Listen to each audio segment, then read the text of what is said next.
Souldiers is a game that I really enjoyed when I played it back at the WASD event over at London's Tobacco Docks a few months ago. It's a Metroidvania that shows real promise, with a beautiful art style that reminded me of some of the SNES classics. Developed by Retro Forge, it describes itself as a Souls-like Metroidvania hybrid. And thanks to the publisher for the review copy. Does Souldiers march proudly among the greats, or are we going to have to pull rank and demote this one? Well, let's find out.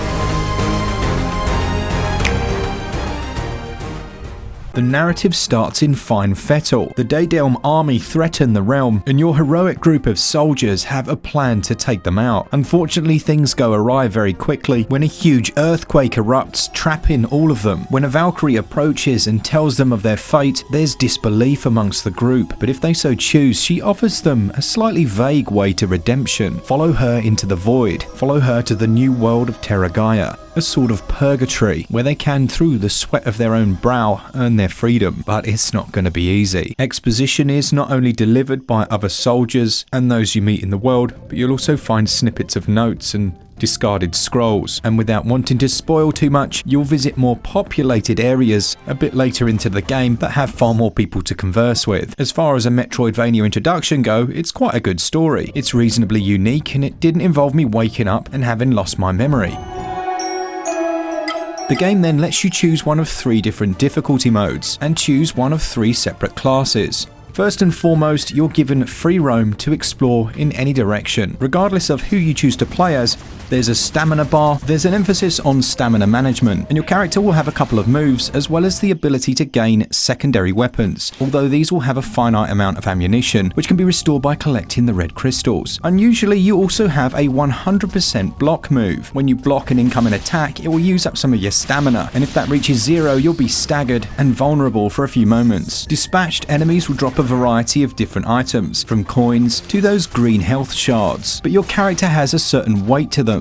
A weight to their movement, a slight delay to their attacks. It almost feels like a slight input latency. They have a dash dodge move which can avoid some damage, but that feeling of delay affects every movement you make in the game. From jumping to dodging, Metroidvania and Souls-like games live or die on their control system. It needs improving. It's quite unusual, as you will begin to learn the delay that takes place and the general feel of the moveset and be able to overcome most enemies. The 100% block is a big boon. As much of the time you can hold this down and then counterattack, and as you kill more enemies and gain more experience, you'll level up. Leveling up allows you to put points into a specific area or skill. This will net you new abilities and make you more powerful, although I did feel like the initial few levels were a touch too slow, with the first unlock requiring just 1 and then the next unlocks not being available for the next 3 levels. There are other trinkets to be collected in this world, and you can equip certain talisman as well as secondary weapons to improve your loadout, but it sticks to its Metroidvania roots in that you'll keep your primary weapon for long periods of time. Navigation's relatively straightforward, and there's a decent mapping system here. Holding down the minus button will bring up an area map where you can see the nearest save checkpoint or other useful item. But in another of a slew of unusual choices, the save beacons, once activated, will actually require the player to activate them a second time to save their game. It's from this screen you can also activate the fast travel system, which is very good and allows you to move between any that you've previously visited. And then there's death. It wouldn't have the name Souls anywhere near it if it wasn't associated with you dying and restarting repeatedly. And full disclaimer, I spent most of my playtime playing on the PC, and here's why. On the Nintendo Switch, there are some significant problems with loading. Loading can take up to a minute, meaning that in a game where you die often, you'll end up more frustrated with simply having to wait so long between them. And then there's this checkpoint system. I mentioned that there are save checkpoints, which is quite standard, but there seems to be an intermittent auto-save, and it kicks in at random. The issue here is that when you die in Soldier, you lose absolutely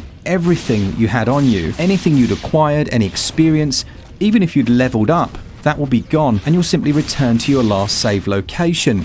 Sometimes. At other times you won't. There'll be a checkpoint and you'll be able to carry on from where you were. As I mentioned, a series of unusual inconsistencies creates frustration where there doesn't need to be any. Realistically, you've got to do one or the other. Maybe have more checkpoints, but keep all the experience that you've gained and lose something, or have a 30-second autosave checkpoint system. The never knowing if it's saved or not, other than when you've been to those checkpoints, can really make for some frustrating moments, particularly later on. Now, it might sound like I really don't like Souldiers, but that's not the case. there's a lot to love here. Once you've got to grips with the slightly clunky controls, it does classic style exploration well, albeit with limited rewards, and the maps are well designed. The mapping system itself is really clear, and there are some lovely locations. I just wish they hadn't opted for that ever-present sword of Damocles waiting to steal all of your experience. It's a borderline pointless choice, and when that runs parallel with a difficulty system that doesn't seem to scale depending on which option you choose, Souldiers ends up pushing itself more and more towards hardcore Souls players, but even then, you're not going to want to do that on the Switch version because those load times are just too long. The developers have stated they're working on a patch, but that and some intermittent performance stutters can cause some frustrating deaths. In summary, Souldiers feels like a jack of all but master of none as it stands. Some tweaks to movement and gameplay could drastically change the experience, but it's one for those who don't mind pushing through to find the gem that is here, and there really is one beneath the surface. As it stands, I would give gameplay 14 out of 20, and the controls, they score 12 out of 20.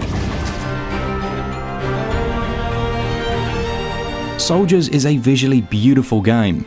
It's as good as you can do pixel art in my opinion. There are a number of small animations which didn't need to be included, but add to the life and feeling of the experience. Throw in parallax scrolling, a number of different shallow depth effects, some lighting and colours that make the environments really pop, and it's a recipe for success until it comes to performance. As mentioned, there are a number of hiccups. These not only affect the controls, but they can be quite jarring, and the load times are unacceptably long. I didn't experience any crashes, but I did have a few minor bugs. It's a shame because aesthetically, I think it's delightful. Text size is fine in handheld, and you can also capture and save video or screenshots, meaning that there's some headroom to fix performance. Visuals and performance combined score 15 out of 20. Souldiers is one of those games where I would recommend you buying the soundtrack.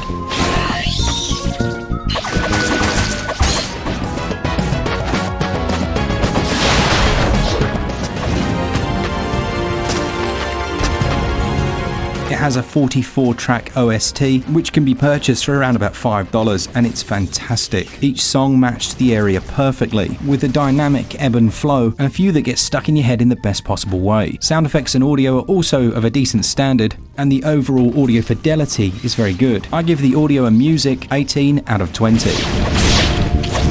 Souldiers is going to set you back £17.99 or your regional equivalent, and it has a download size of 1.6 gigs. The problem for it is that there's so much excellent competition on the Nintendo Switch. Hollow Knight, Death's Gambit, Salt and Sanctuary, to name just 3. I do think it's worth this price, but not as it stands right now. Once patched up, it's a game that I'd be adding to my wish list, or even on a sale. There's a lot of value to be had here, with hours of exploring in this beautiful world. It is just not ready yet, as they say. Value scores 14 out of 20.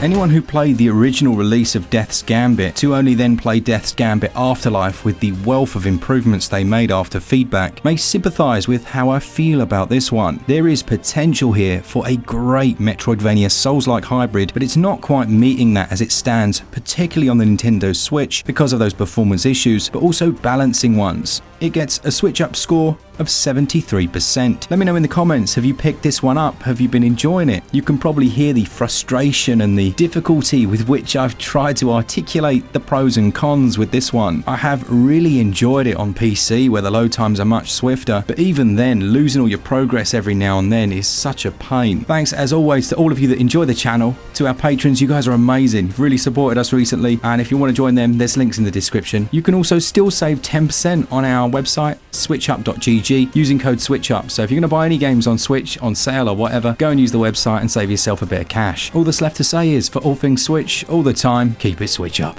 Cheers guys, see ya!